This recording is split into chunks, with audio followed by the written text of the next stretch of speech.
Alin sa tatlo ang gusto mong maging kapitbahay? Una, magkaroon ka ng kapitbahay na magnanakaw.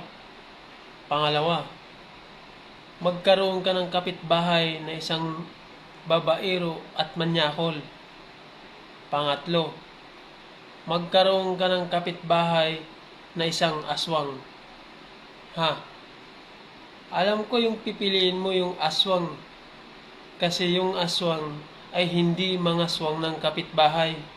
Doon yan mga aswang sa malayong lugar. Samantalang yung magnanakaw,